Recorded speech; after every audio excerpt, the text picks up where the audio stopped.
Bapak Ibu, Saudara yang dikasihi Tuhan, keluarga Allah yang berbahagia dan yang diberkati. Selamat pagi.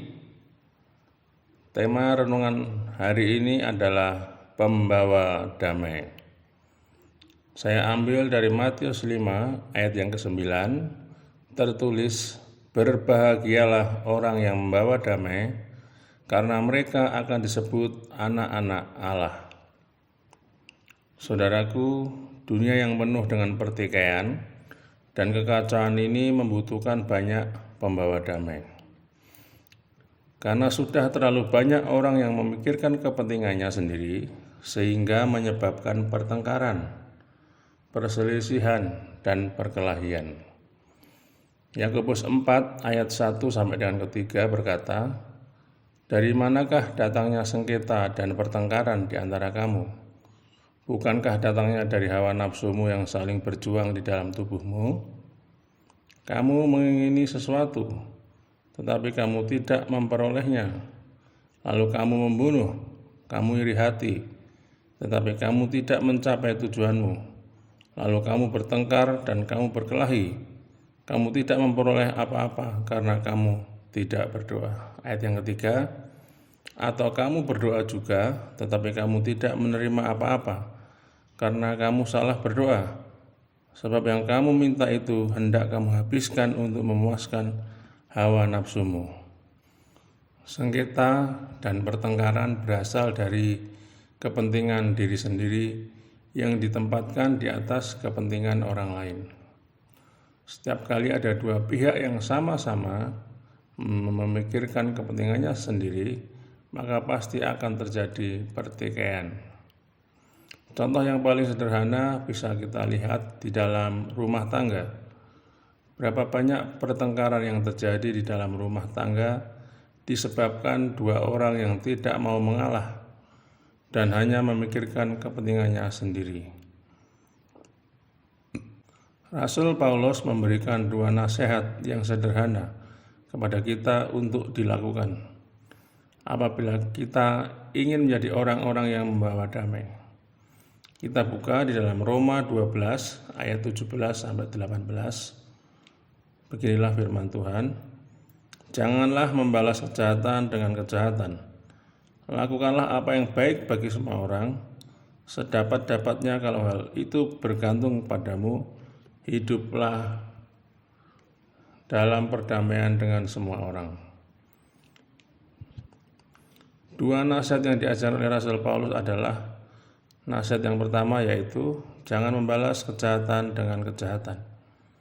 Pembawa damai tidak membalas kejahatan dengan kejahatan, karena hal itu tidak akan ada habisnya.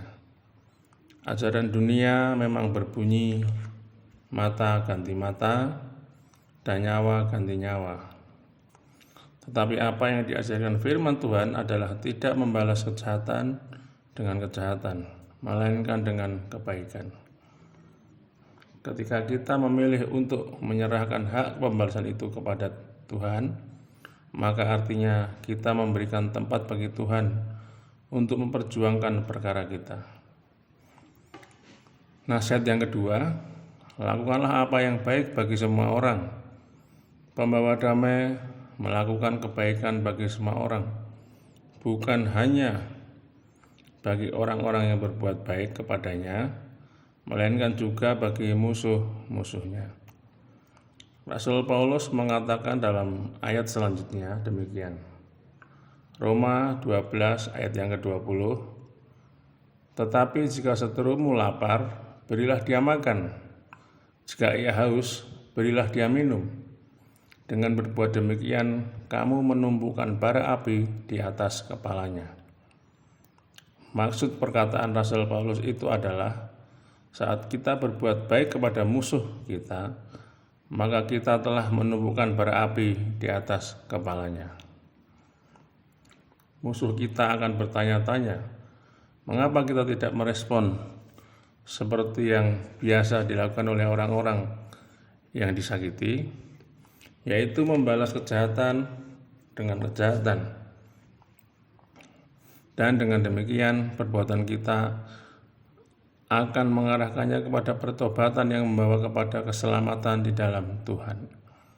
Saudaraku yang dikasihi Tuhan, inilah renungan pagi mengenai pembawa damai. Hendaklah kita senantiasa membawa damai bagi semua orang, termasuk musuh-musuh kita.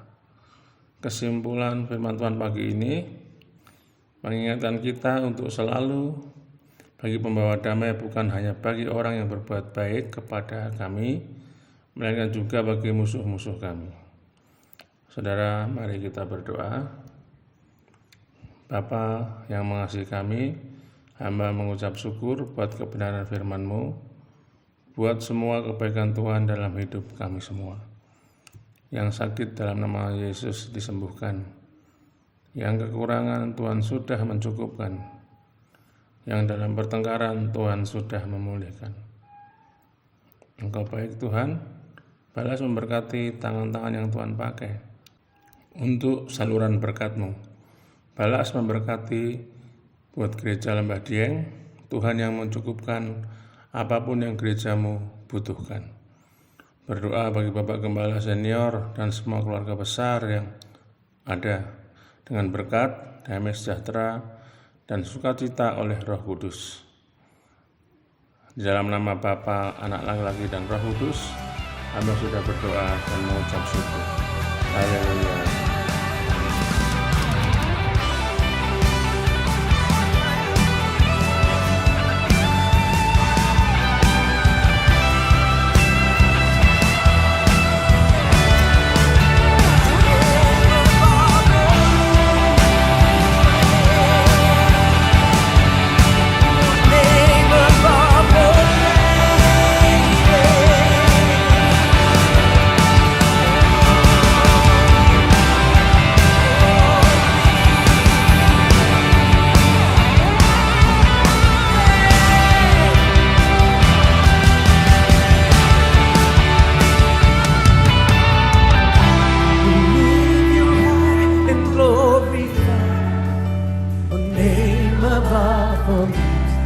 We lift you high and magnify.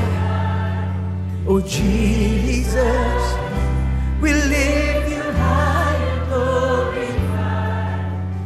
Name above all names. Oh, name above all names. Oh, one more time. Oh, name above all names.